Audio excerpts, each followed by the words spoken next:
Amém?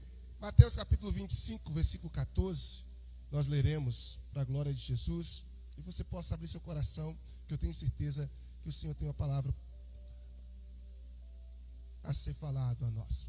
O texto diz: pois será como um homem que, ausentando-se do país, chamou seus servos e lhe confiou os seus talentos. A um deu 5 talentos, a outro deu 2, e a outro deu 1, de acordo com a capacidade de cada um deles. E então partiu. E o servo que tinha recebido 5 talentos saiu imediatamente a negociar com eles e ganhou outros 5. Do mesmo modo, o que tinha recebido 2 ganhou outros 2. Mas o servo que tinha recebido 1 talento, saindo, fez um buraco na terra e escondeu o dinheiro do seu senhor.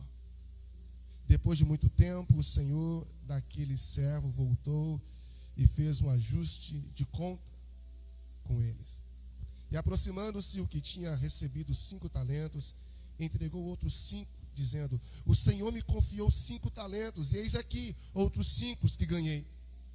E o Senhor disse: muito bem, servo bom e fiel. Você foi fiel no pouco, sobre o muito o colocarei. Venha participar da alegria do seu Senhor. E aproximando-se também o que tinha recebido 2 talentos, disse: o Senhor me confiou 2 talentos, eis aqui outros 2 que ganhei. Então o Senhor disse: muito bem, servo bom e fiel. Foi fiel no pouco, e sobre muito o colocarei. Venha participar da alegria do seu Senhor.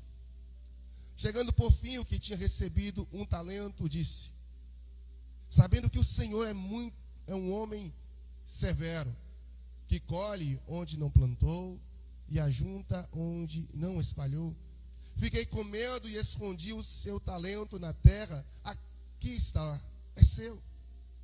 Mas o Senhor respondeu: servo mau e preguiçoso, porque sabia que eu colho onde não plantei e ajunto onde não espalhei. Então você deveria ter entregado o meu dinheiro aos banqueiros, e eu, ao voltar, receberia com juros o que é meu. Portanto, tirem dele o talento e deem ao que tem 10, porque a todo o que tem, mais será dado, e terá abundância. Mas ao que não tem, até o que tem lhe será tirado. Quando ao servo inútil, lance-no para fora nas trevas. Ali haverá choro e ranger de dentes. Por gentileza, feche seus olhos mais uma vez. Eu quero convidar você a orar, pedindo: Senhor Deus, fala ao meu coração. Convido ao Senhor para que Ele revele a você aquilo que Ele tem especificamente para você. No nome de Jesus, peço ao Senhor que Ele fala com Ele, que Ele tenha liberdade, que Ele tenha liberdade para fluir, para agir, para falar, para a glória do nome dEle. Deus, eu quero louvar o Senhor no nome de Jesus. Eu quero glorificar ao Senhor por sua bondade e por sua misericórdia. Tua palavra diz, Senhor, que tudo o que pedimos em teu nome, crendo, receberemos. Pois o que pede, recebe, o que busca, encontra.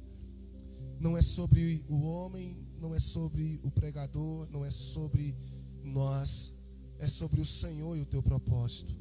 Meu Deus, no nome de Jesus, que o Senhor venha falar aos nossos corações. Mais uma vez, nós abrimos para o Senhor e pedimos que o Senhor, meu Deus, se revele a nós.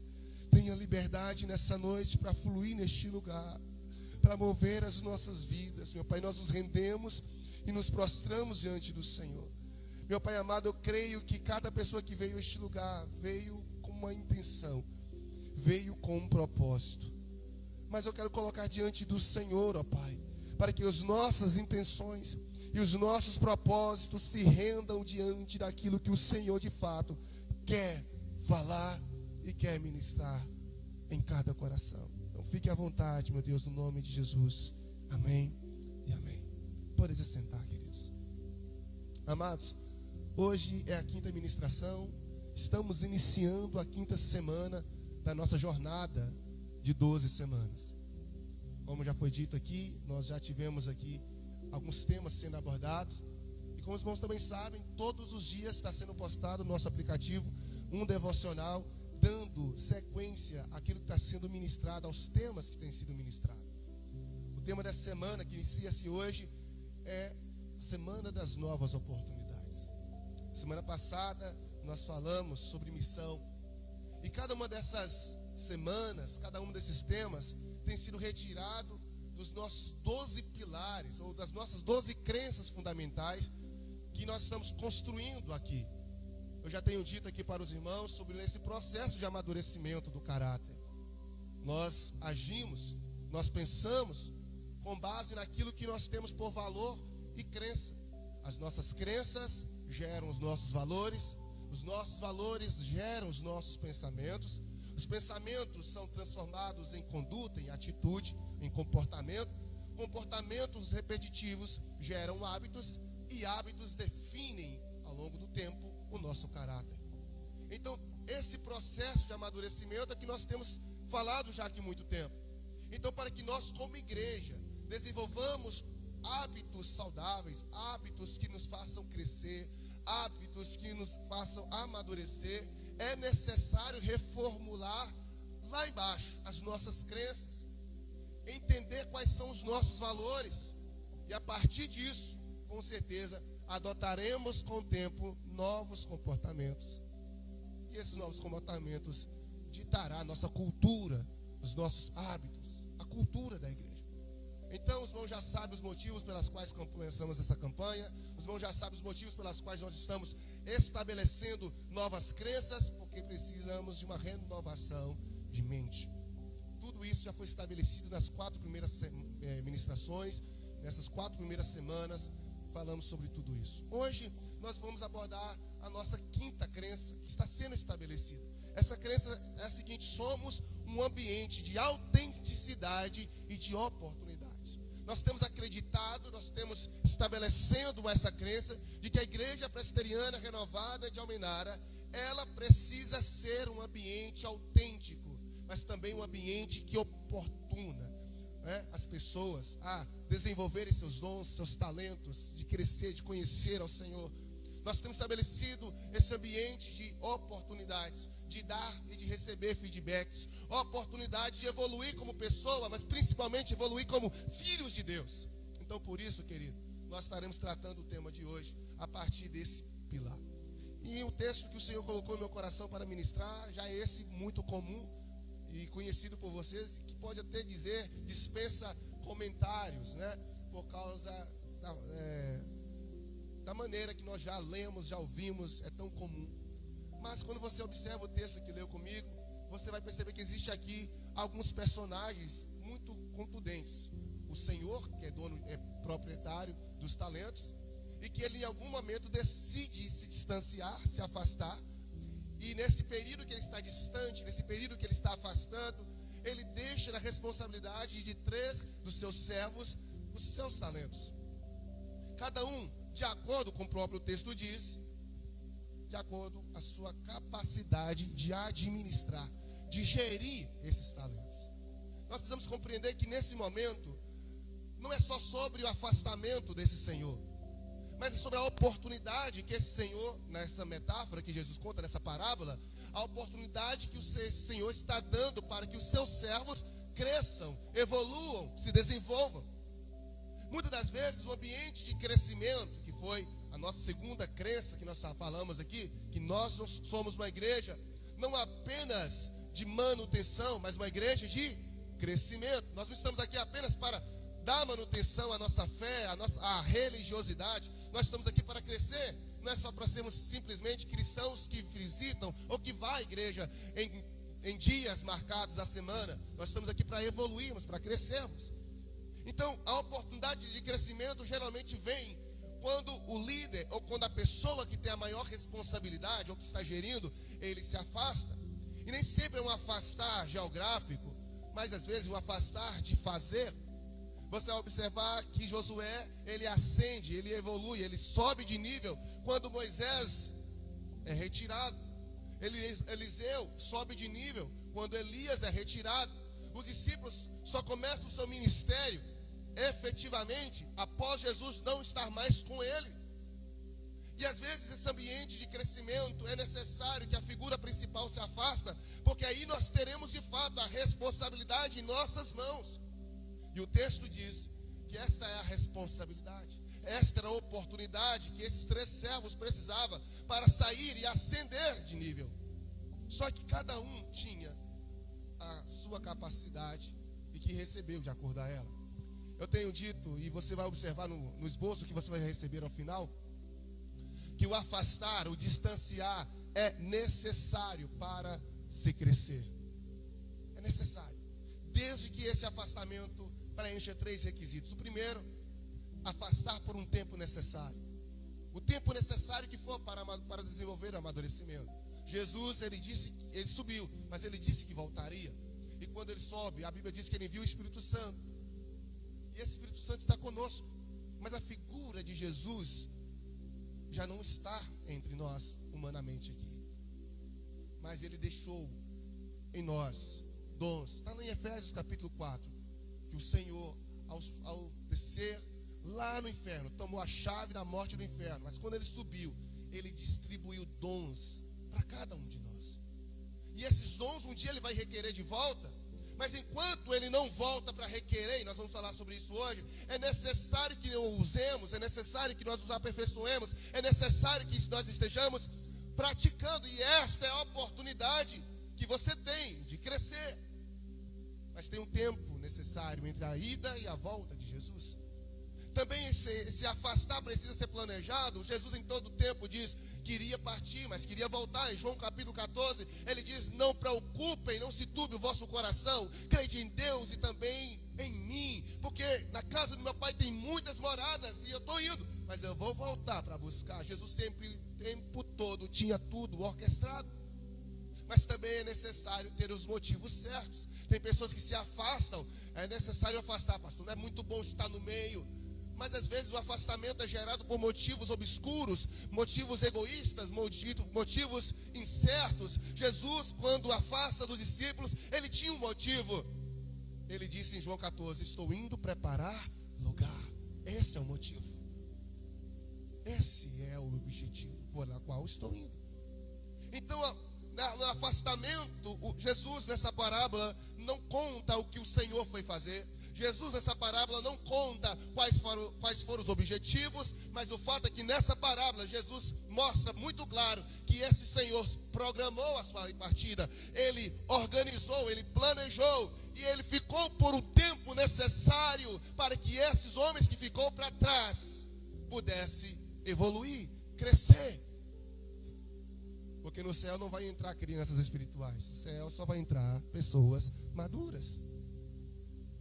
E a maturidade espiritual não tem nada a ver com tempo de conversão.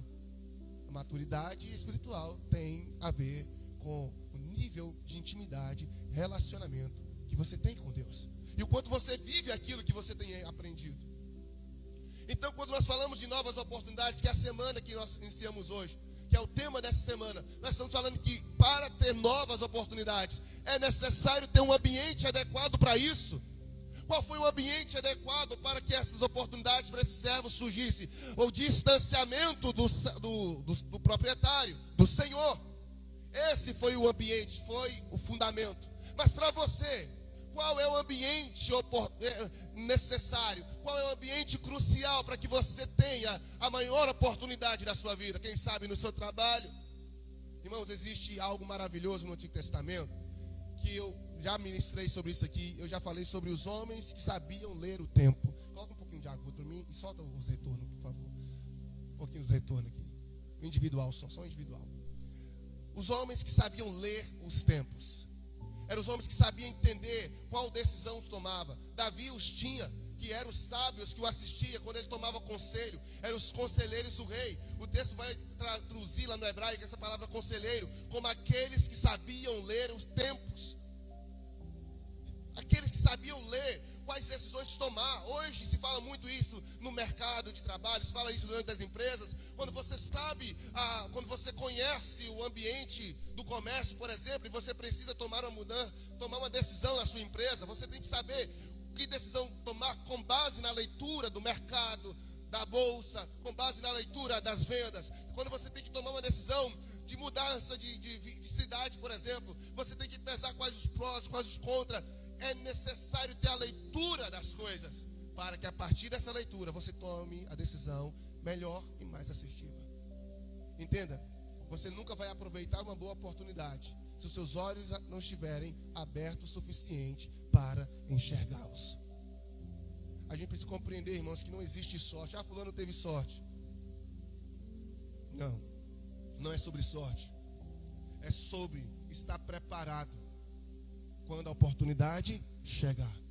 Sorte nada mais é do que a soma de oportunidade mais preparo. Quando você está preparado, a oportunidade surge, aí encontra-se a solução. Então, nesse texto, eu quero abordar com você 3 questões muito rápidas e básicas sobre aproveitar melhor o ambiente de oportunidades. Para você crescer, para que você evolua e para que você possa, a cada dia, ter a missão de Deus completa na sua vida. No capítulo 25, os versículos de número 16 e 17, nos fala da primeira coisa que o ambiente de oportunidade proporciona para nós.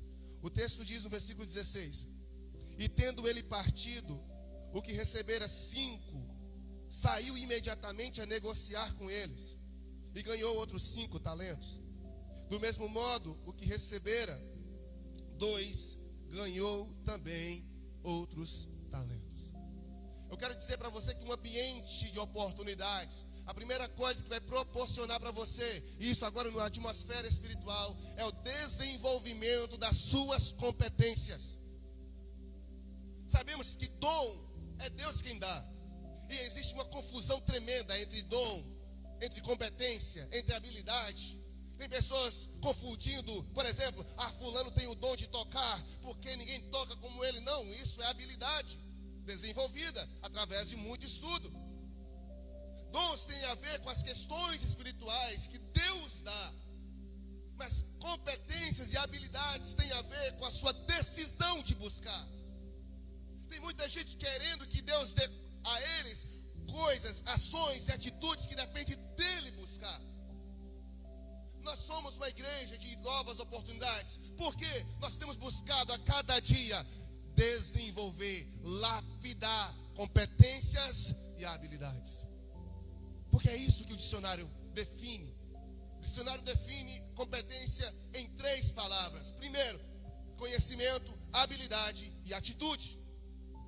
Quando você desenvolve essas 3 coisas, você se torna uma pessoa competente. É por isso que muita gente às vezes reclama do trabalho, reclama da igreja, reclama do ministério. Por quê? Porque força a barra, porque exige demais. Não, simplesmente, meu irmão, aquilo que não te desafia, não te faz crescer. Tem muita gente que corre de desafio, de novidade. Tem muita gente que corre de coisas difíceis. E é por isso que vive a vida toda da mesma forma, do mesmo jeito, do mesmo nível.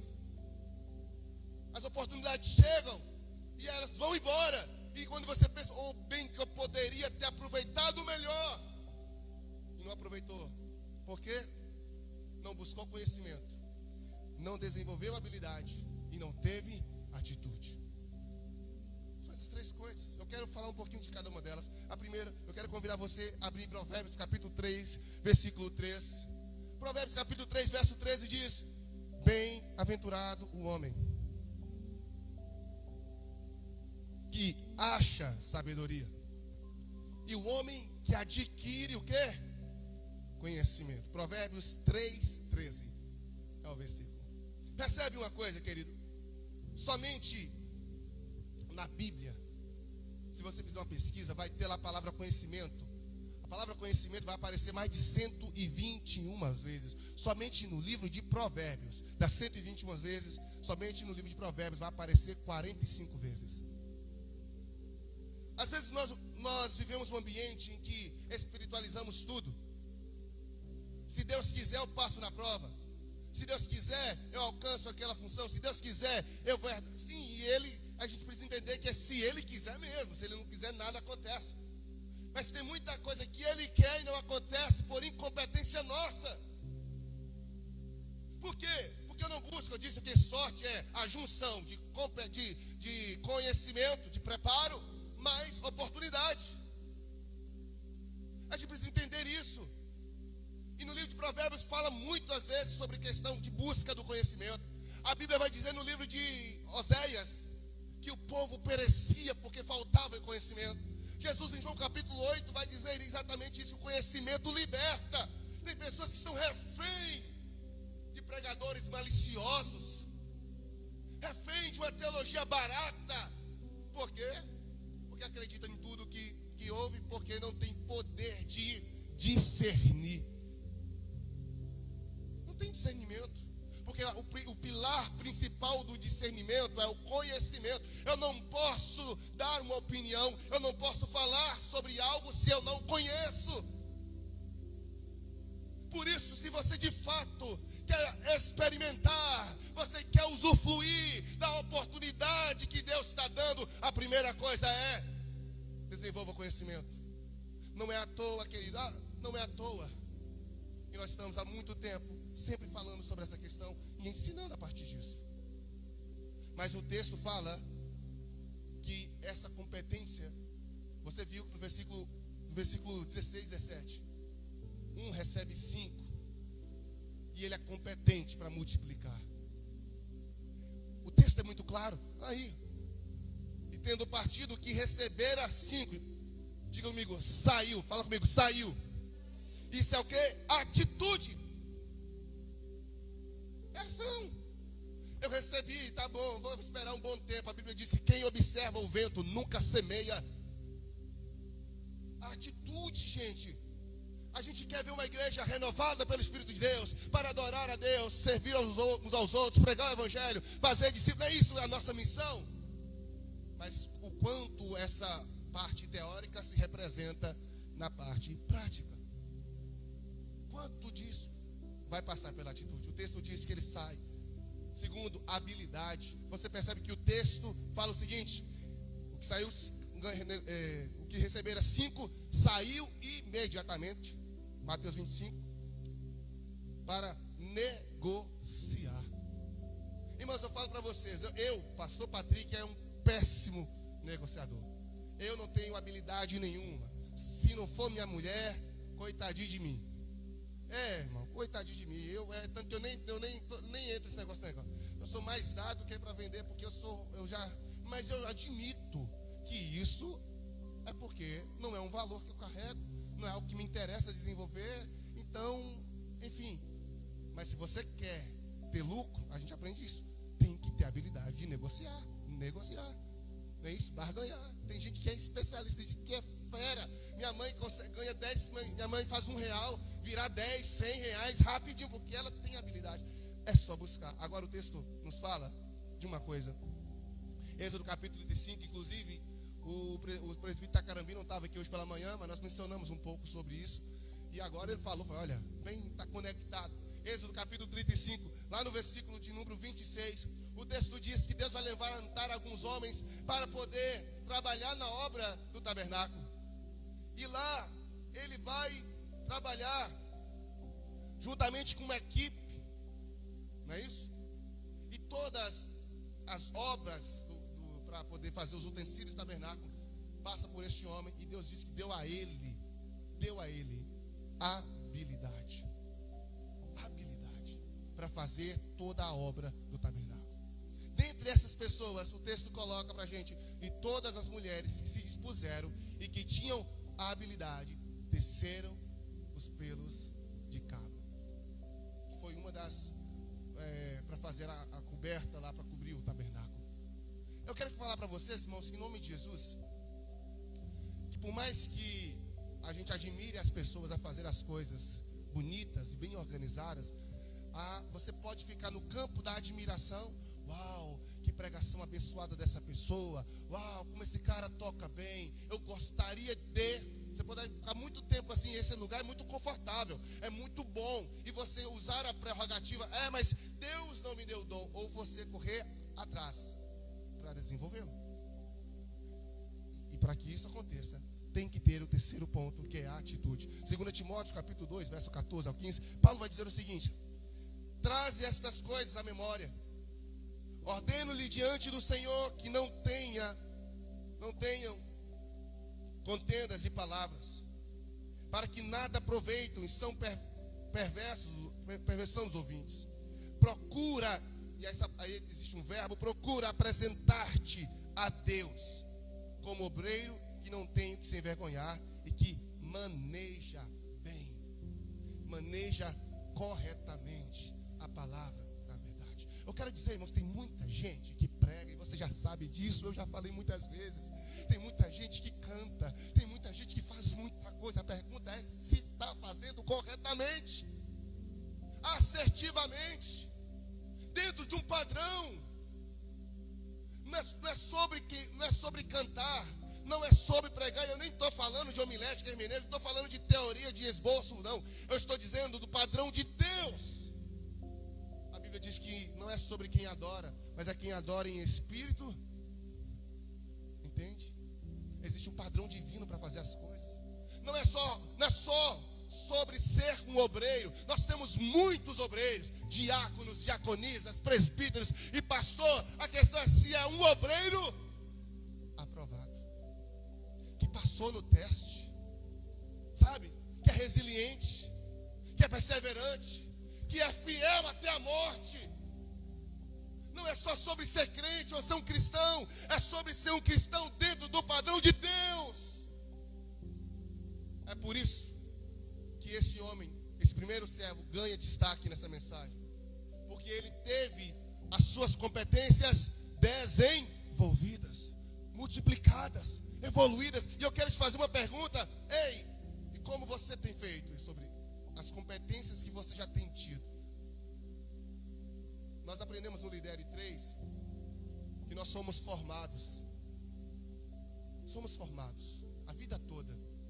Nós crescemos e nós estamos em constante aprendizado, repetindo, recebendo, falando.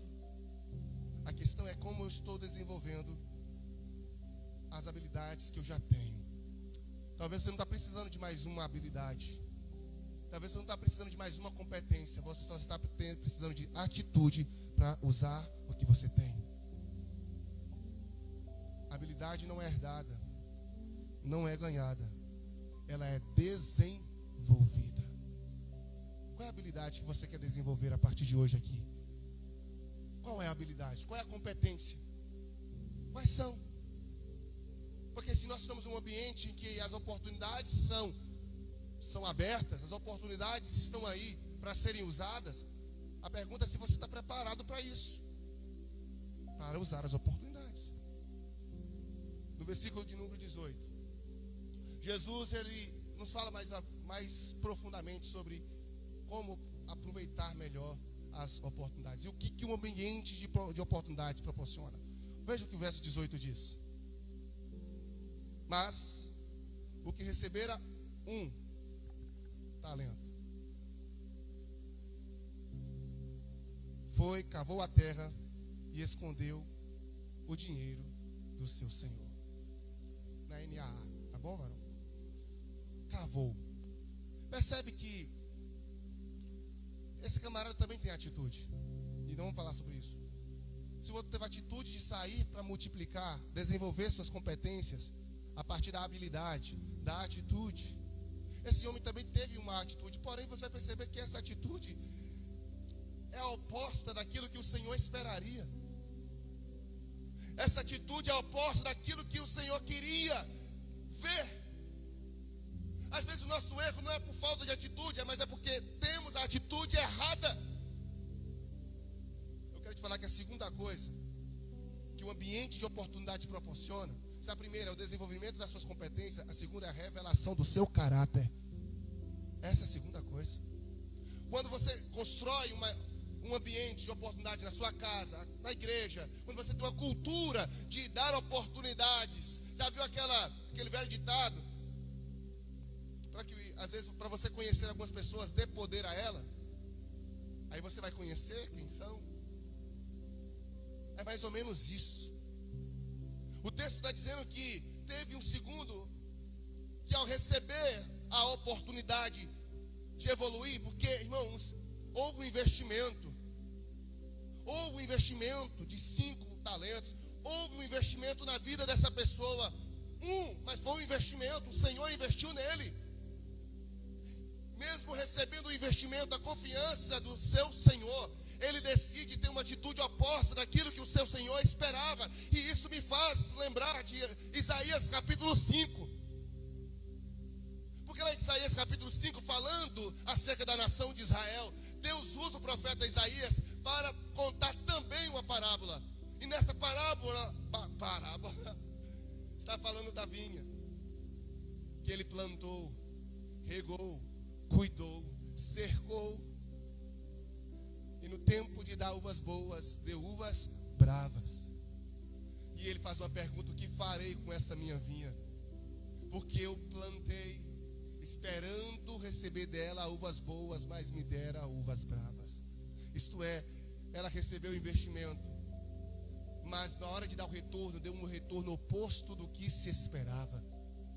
E a Bíblia diz: quanto mais se é ganhado ou se é dado, mais será cobrado. Amado, entenda bem que não conhecer, a pessoa que não conhece terá menos juízo do que quem conhece e não vive e não pratica. Por isso que o conhecimento é como se fosse uma faca. Você pode usar isso para comer queijo, né? A faca e o queijo na mão. Você pode usar isso como algo bom para preparar seus alimentos. Mas entenda que ela também pode te cortar ao final, se você simplesmente usar do conhecimento que Deus tem disponibilizado e não vivê-lo. No livro de Oséias, lá no capítulo 4, Deus, através do profeta Oséias, está dizendo: o meu povo perece por falta de conhecimento. Só que você vai continuar lendo o texto e ele vai reclamar, e ele vai dizer: olha, por isso eu rejeitei vocês como sacerdotes, porque o conhecimento veio a vocês e vocês a rejeitou. Quando Jesus está conversando lá no capítulo 3 com Nicodemos, o Senhor diz: a luz veio ao mundo, mas os homens amaram mais as trevas do que a luz, e esse é o julgamento, esse é o juízo. Quando eu tenho a oportunidade, eu rejeito. Só você lembrar, querido, eu quero te falar de 3 momentos onde as oportunidades se esgotam. Elas se esgotam, meu irmão, quando você é rebelde a Deus. Olha de Saul.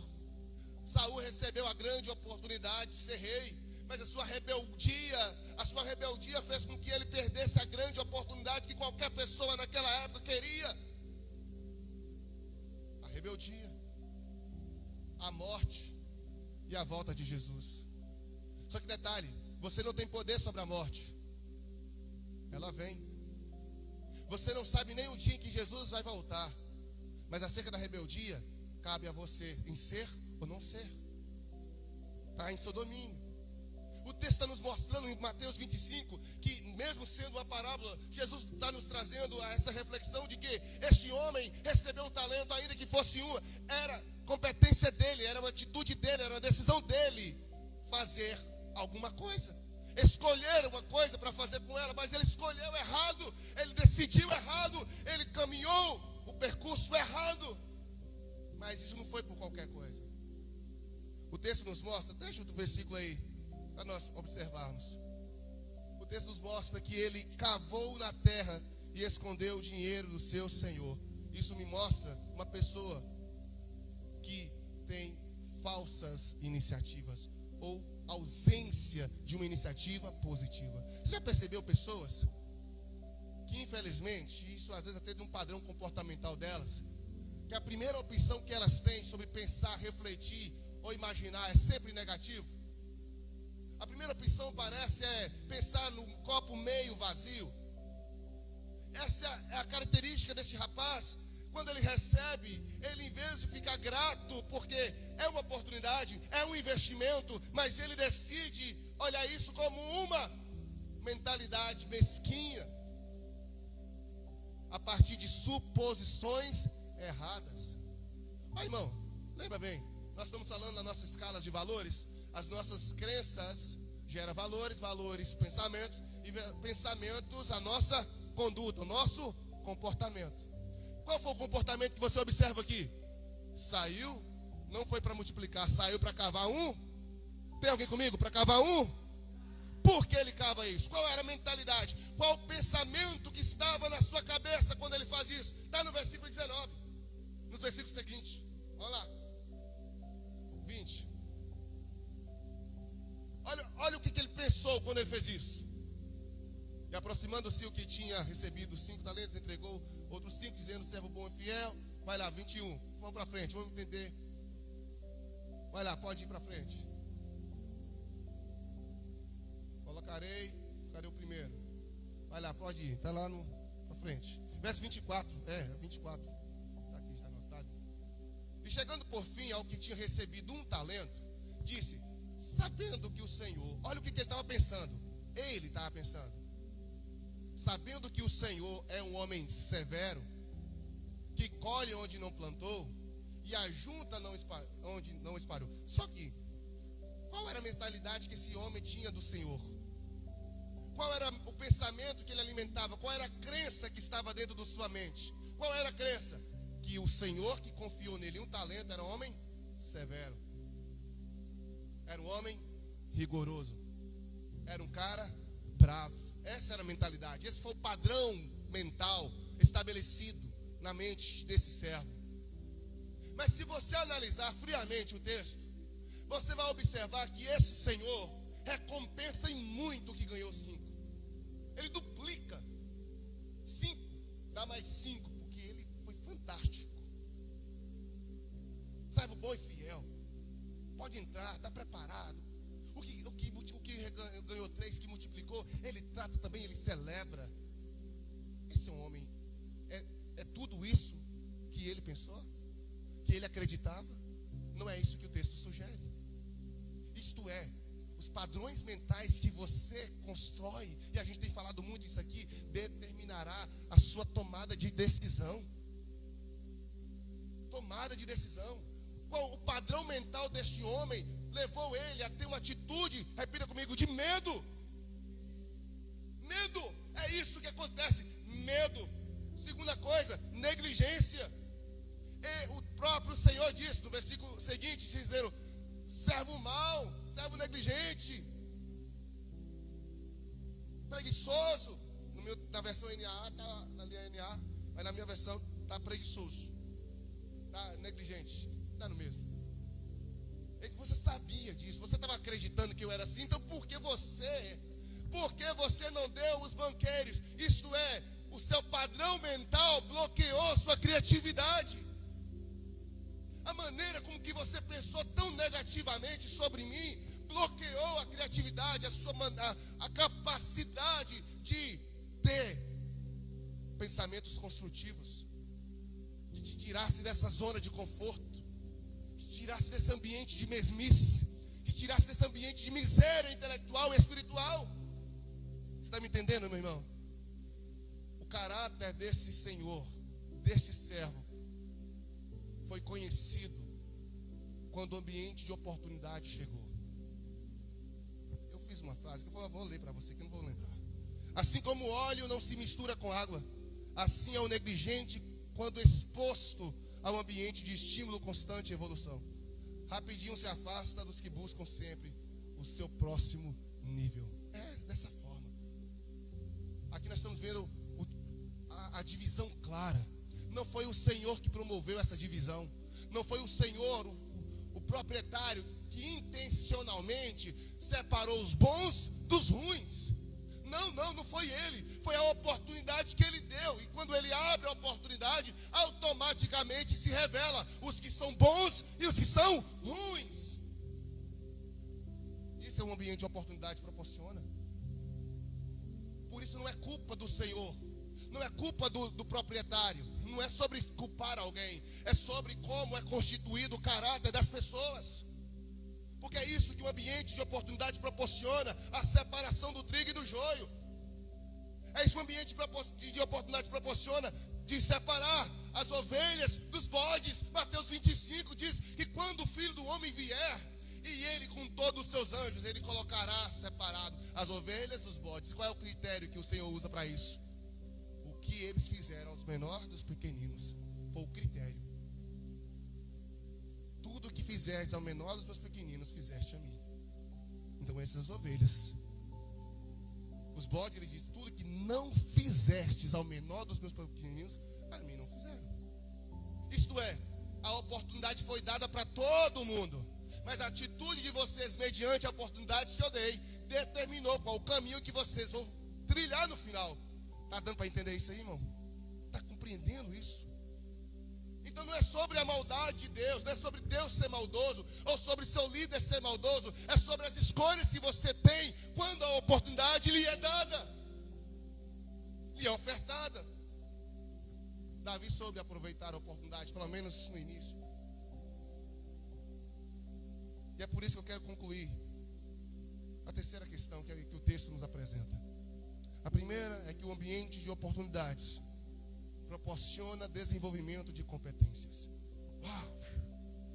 A Bíblia diz que quanto mais se tem, mais se é dado. Mas aquele que não tem, até o que tem, lhe será tomado.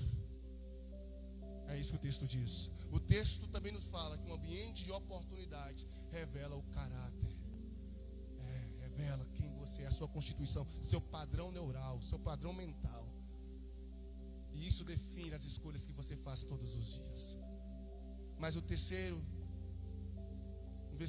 capítulo 25, versículo 19, nos mostra uma terceira coisa que o ambiente de oportunidade proporciona. Quem está comigo, diga glória a Deus. O texto nos mostra no verso 19. Depois de muito tempo, o Senhor daqueles servos voltou e fez um ajuste de contas. O Senhor daqueles servos voltou e pediu conta. Irmãos, isso é muito mais do que você está trabalhando ou não em uma igreja. Às vezes a gente limita muito isso, né? Acho que trabalhar para Deus é ocupar um ministério, um cargo na igreja. Não é sobre isso. Mas é sobre como você usa aquilo que Deus tem confiado em você. E você pode estar usando dentro de um ministério ou fora dele. Pelo contrário, na verdade, os dons e talentos que o Senhor nos dá, o objetivo principal é para que ele seja usado exatamente fora daqui. O alvo são as pessoas lá fora, não é sobre nós. Não é sobre tornar o ambiente mais confortável para nós, embora que isso possa acontecer. Mas é sobre como eu uso para salvar e transformar as pessoas que estão lá fora. Você está acompanhando? Está comigo? O versículo 19 diz, depois de muito tempo.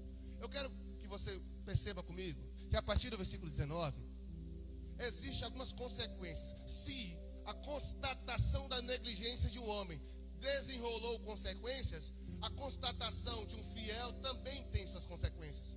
Olha o que o texto diz lá no versículo 19, vai dizer que quando ele se aproxima, quando ele vem, amém? Ele voltou e fez os ajustes. No versículo 20 vai dizer que há uma celebração, há uma satisfação, há um contentamento, há uma alegria no versículo 20.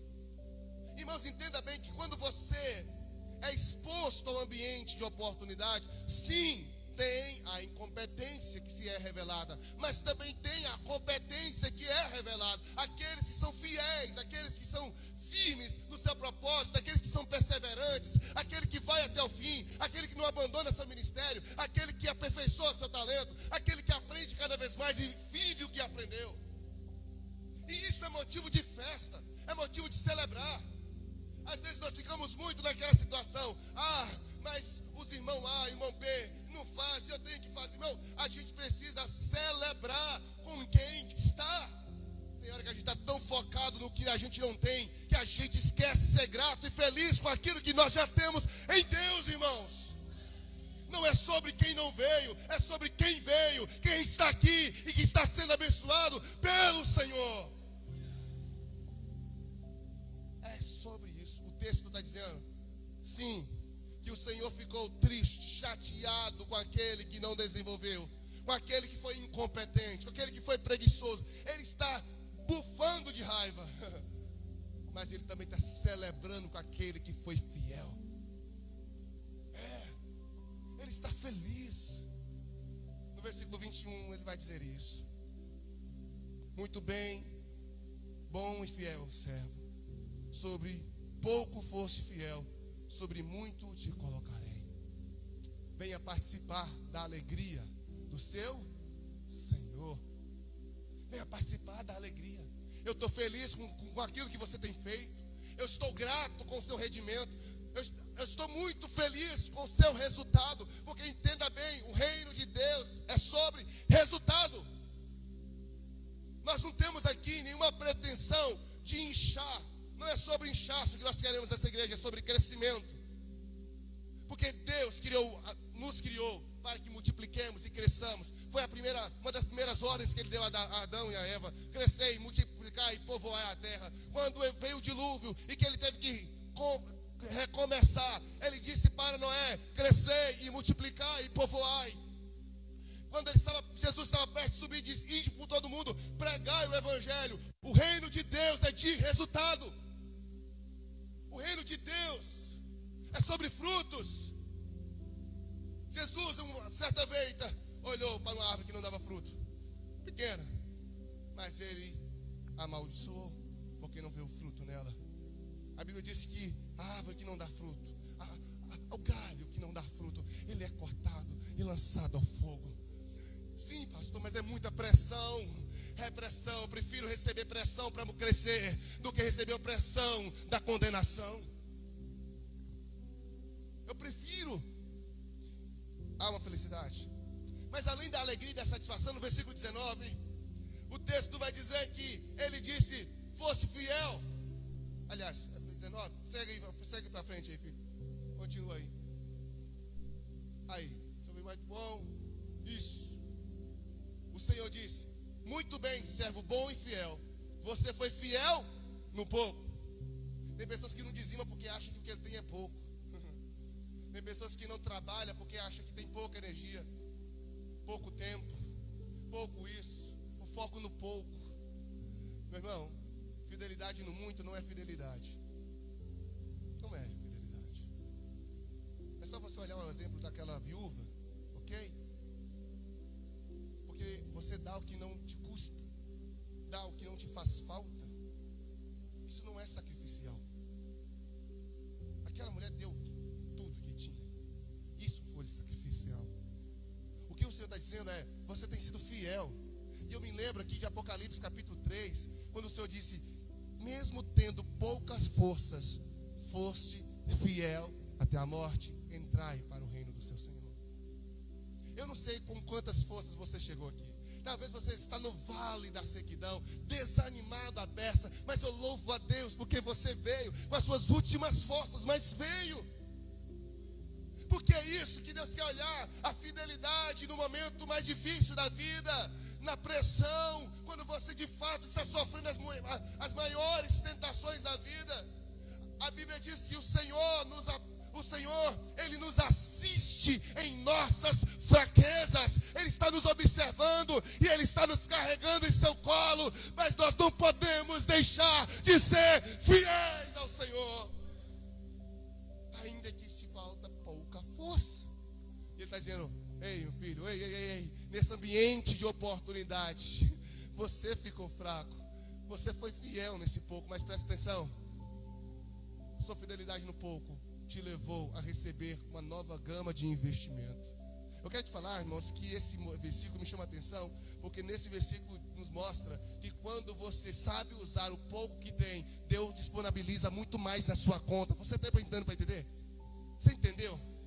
Você só vai conseguir multiplicar o que tem quando você aprender a honrar e ser grato pelo que já tem.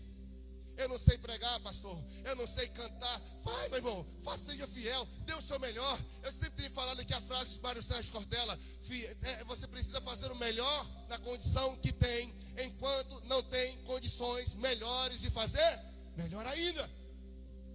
Sair, sabe, desse nível medíocre, porque é isso, nós não podemos ser cristãos medianos. É dar o seu melhor.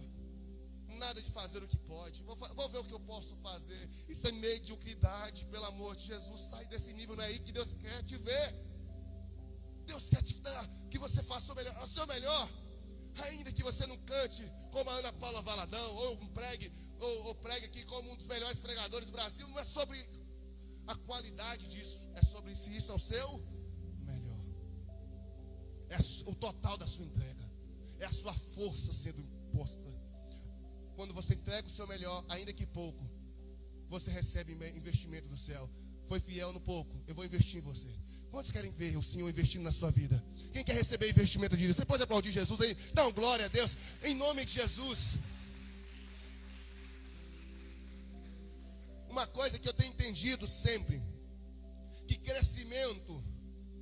o crescimento não é resultado meramente de um esforço humano.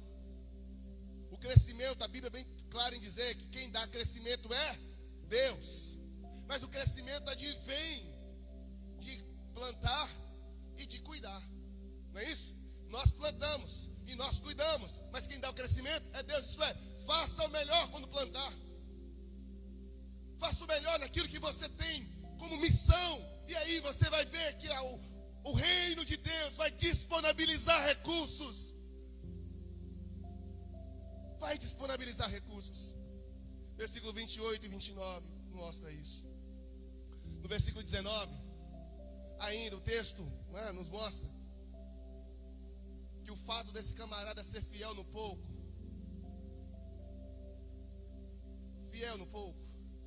fez com que ele não apenas recebesse mais investimento, mas recebesse uma promoção.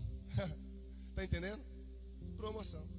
Eu fico vendo as pessoas reclamando: eu estou tantos anos nesse emprego, a minha patroa nunca me promove, nunca eu sou visto. Ei, a questão é: quem é você lá? Entende? Irmão, entenda bem que o reino de Deus é um reino também de promoção. Para Josué sair de dentre aquela comunidade de quase 3 milhões para ser o sucessor de Moisés, dá uma olhadinha em quem era Josué antes de ser o Josué líder. A Bíblia diz que Moisés vai para o monte orar. Ele não pode subir lá porque não é autorizado, mas ele fica no pé do monte. E teve um período que Moisés ficou 40 dias no monte, e Josué 40 dias esperando Moisés. A Bíblia diz que Moisés vai para a tenda da congregação. Josué não pode entrar porque Deus não autorizava, era só Moisés. Mas Josué ficava à porta da tenda. Irmãos, um camarada desse, um servo desse, não tinha como não ser ele. Olha lá, o povo sai 5 dias depois que atravessa o Mar Vermelho. Os amalequitas ficam sabendo que o povo de Israel está vindo com muito ouro, com muitas posses, e está cruzando o deserto. Eles então fazem uma emboscada e está vindo o exército. Deus não avisou Moisés. Só que Moisés percebe e vê, descobre: ei, nós vamos ter uma guerra amanhã, gente, agora. Do nada, Moisés chega para Josué e diz: Josué, você está sendo promovido. Uau, promovido, que legal. A quê, Moisés? Você vai sair à frente da peleja amanhã com o povo. Que mandu é esse, Moisés? Esse povo era escravo lá, a única arma que esse povo sabia manusear é enxada, é pá. Como que você vai me colocar diante para lutar contra guerreiros poderosos com esse povo que não sabe nada de guerra? E eu sou escravo desde a infância, você está me colocando numa fria. Ele poderia dizer isso, questionar, murmurar e falar: Moisés, tu está doido, a guerra é amanhã, e eu não treinei, não sei nada o que fazer. Mas Josué tem uma frase fantástica que diz: amanhã descerei e pelejarei. Irmão, se entenda isso. Josué não foi substituto de Moisés porque foi o favoritinho de Moisés. Josué foi substituto de Moisés porque Deus viu em Josué aquilo que ele não viu em 2.999.000 pessoas. O que Deus pode olhar em você que ele não vê em mais ninguém nessa terra? Qual o seu diferencial? O que você tem para dar para ele? Viste meu servo Jó? Não existe ninguém na terra como ele. Deus está olhando para você e está falando: e aí, filho, o que você tem para me mostrar hoje? Pergunta para o seu irmão aí, em nome de Jesus, pergunta para ele: o que você tem para mostrar para o Senhor hoje? Aleluia. O que eu tenho, Senhor? Meu irmão, talvez você só tenha hoje um bocado, uma vasilhinha com farinha e um bocadinho de azeite. Talvez você está diante do Senhor dizendo: pai, profeta, eu só tenho um pouquinho, só para eu e meu filho comer e morrermos. Ou quem sabe o Senhor está dizendo: o que você tem lá na sua casa. Você que veio queixar aqui que os credores vão levar seus filhos. Como aquela mulher que procurou o profeta Elias. E ele disse: eu só tenho um pouquinho de azeite na botija. E ele disse: vai, volta para sua casa, peça vasilhas emprestadas, entra na sua casa, fecha a porta. Não é sobre quanto você tem, é sobre quanto você quer entregar diante do Senhor dessa noite.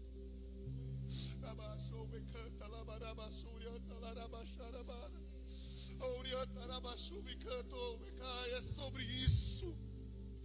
Deus está pronto para fazer um milagre. Deus está pronto para abastecer seu celeiro.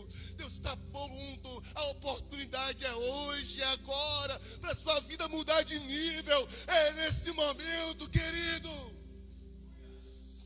As histórias de milagres que nós vemos no Novo Testamento é sobre pessoas que souberam apresentar diante de Jesus a sua queixa na hora certa. Eles aproveitaram a oportunidade. Zaqueu está lá, diz: Jesus está passando, Jesus está aqui, eu vou atrás. Ele venceu as barreiras, ele aproveitou a oportunidade, subiu numa árvore cheia de espinho, mas aproveitou.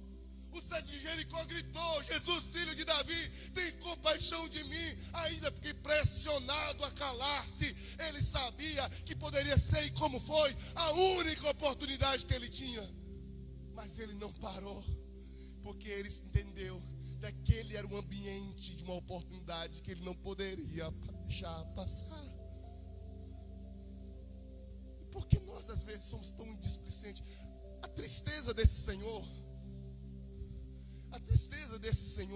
na parábola não é um fato verdadeiro, mas é uma parábola, uma história que Jesus conta. Mas o que se percebe é que a tristeza desse Senhor não é só simplesmente pelo fato dele não ter multiplicado, mas pelo fato que ele não soube aproveitar a oportunidade que teve. Porque o Senhor disse: já que você tinha esse conhecimento, essa percepção, percebe que não é nem sobre a maneira errada dele ver o Senhor, mas ele disse: olha, se você sabia que eu era assim, se você nutria no seu coração esse tipo de crença sobre mim, estava fácil, rapaz. Era só você pegar meu dinheiro, dar aos banqueiros, e quando eu voltasse, eu acharia ele com juros. É sobre isso, rapaz. Só que o fato é que você viu tudo isso e não aproveitou a oportunidade. E por isso o fim seu é o inferno. Eu quero te falar, meu irmão. Você se vê como servo de Deus? Você se vê como servo de Deus? Você se vê como alguém que recebeu a maior oportunidade de todas, que foi receber Jesus como Salvador da sua vida? Sim ou não, meu irmão? Em nome de Jesus. Quero te falar então, aproveita essa oportunidade, porque nem todo mundo tem ela. Jesus disse: ninguém vem a mim se o Pai não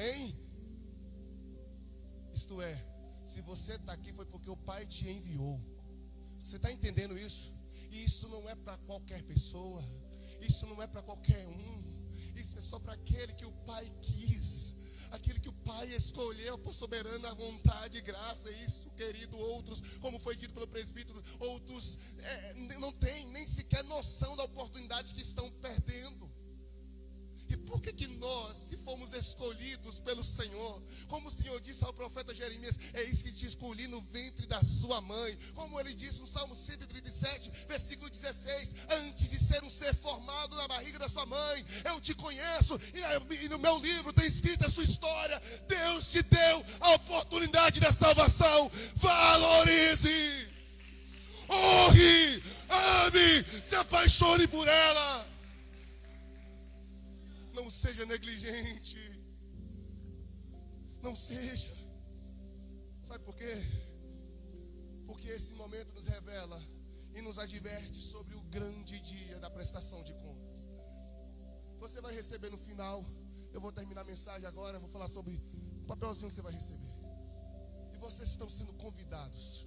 Existe aqui hoje uma oportunidade sendo mais uma vez aberta para cada um de nós, para que exerçamos os nossos dons, os nossos talentos, para que honremos a escolha de Deus para a minha vida, para que eu glorifique ao Senhor com o meu serviço, para que eu glorifique a Deus com as minhas ações, com as minhas atitudes. A pergunta que eu quero te fazer é: você vai aproveitar essa oportunidade ou você vai rejeitá-la? Sabe por que o grande dia da ira de Deus? Sabe por que é o grande dia da ira de Deus? O dia que Ele voltar. Porque vai ser o dia em que Ele vai olhar para todos e vai dizer como Jesus disse para Jerusalém: Jerusalém, Jerusalém, quantas vezes eu quis te acolher debaixo das minhas asas, como a galinha acolhe os seus pintinhos, e vocês não quiseram. Por isso invadirão as suas portas, te queimarão e te destruirão. Jesus disse isso por volta do ano 30. No ano 70 a profecia se cumpriu. Não existe alguém que rejeita a oportunidade que viva muito tempo para contar a história. Não existe alguém que rejeita a oportunidade que canta vitória no final. Por isso eu quero te convidar, eu quero te incentivar a falar: Senhor, eis que o Senhor tem posto a porta aberta diante de vós, irmão, a qual homem algum pode fechar. A pergunta é se você quer de fato entrar por ela. Ele diz: eu sou a porta. Aquele que entrar por mim achará pastagem, alimento. Se você quer fazer isso, você pode ficar sobre os seus pés hoje, agora, e falar: Senhor, eu preciso aproveitar essa oportunidade. Eu preciso. E qual é a oportunidade hoje? A oportunidade de hoje, sabe qual é? De você voltar a cumprir seu chamado. Apocalipse capítulo 2, versículo 5 diz: lembra onde caiu, arrependa-te e volte à prática das primeiras obras. Coloque para mim, varão, Apocalipse 2:5. Eu quero que você repita comigo hoje. É a oportunidade de você voltar a praticar o seu ministério, a viver o chamado. Apocalipse 2:5. Apocalipse 2, verso 5. É tempo de você voltar a honrar a Deus com seu serviço. Quem sabe você tirou uma folga, tirou umas férias. Quem sabe você está meio desanimadão. Quem sabe você está com esse servo negligente. Mas hoje é uma oportunidade. E eu quero dizer isso para você. Lembre-se, pois, onde você... Ei, quem está comigo? Vamos lá, irmão, vamos lá. Onde você... E o que você tem que fazer hoje? Arrependa-se e volte à prática das primeiras obras. Percebe que o Senhor está dando uma oportunidade à igreja de Éfeso. Ele está dizendo: olha, eu tenho visto, nos versos anteriores, do 1 ao 4, ele diz: eu tenho visto as suas obras, eu sei que você não pode tolerar homens falsos e tal. Mas ele chega e diz: eu estou ouvindo algo, você perdeu. Está lá no verso 4, você perdeu o primeiro amor, queridão. Verso 4, volta no versículo aí. Você perdeu o primeiro amor, você falhou, você abandonou o ministério, você abandonou o chamado, você deslizou. Isso aqui não é sobre conversão de um ímpio para Deus. Aqui ele está falando a uma igreja que estava a 1000 por hora e deixou um momento a peteca cair. Mas ele está dizendo para esse povo: lembra-te o que foi que deu errado. Verso 5: arrependa e volta a fazer. Sabe que você pode aproveitar essa oportunidade hoje? Sabe que você pode abraçar ela com toda a sua força? Então você pode orar a Deus comigo e falar: Senhor, eu me arrependo. Eu me arrependo do tempo que eu deixei de fazer a sua obra. Por quê? Por vaidade. Eu me arrependo, Senhor, de ter deixado de fazer as suas obras, porque eu fiquei olhando muito para as pessoas que não faziam. Eu me arrependo do tempo, Senhor, que eu deixei de ser mais efetivo, porque, sei lá, o motivo, porque meu coração se entristeceu, porque, sei lá, eu perdi o pique, outras coisas assumiram a prioridade. Você sabe, meu irmão, eu sei os meus motivos, você sabe o seu, e quem sabe você não está na mesma pressão, no mesmo nível de intensidade. Quem sabe você parou de render o reino espiritual, quem sabe você parou de render. Mas nessa noite o Senhor te trouxe aqui. Você não veio por causa de um convite, você não veio porque você era dia de culto, você veio porque o Senhor te trouxe para que você hoje recomeça. Renova, Deus, olha para nós, Senhor. Nós nos arrependemos, meu Deus. Nós nos arrependemos, Senhor. É um ambiente neste lugar de oportunidade, Senhor. Há um ambiente agora e nós queremos aproveitar ela, agarrar, abraçar com todas as nossas forças. Meu Deus, no nome de Jesus, eu não quero ser contado entre os negligentes. Nós não queremos ser contados entre os preguiçosos. porque os preguiçosos não herdarão o reino dos céus, os tímidos e medrosos não herdarão o reino dos céus. Por isso eu, como pastor desta igreja, essa família renovada, reconhece que precisa urgentemente, Senhor, de arrepender e voltar a praticar as primeiras coisas. O mesmo primeiro ânimo, renova o fôlego de fé, renova o ânimo. Agora peça a Deus que Ele dê você e Deus.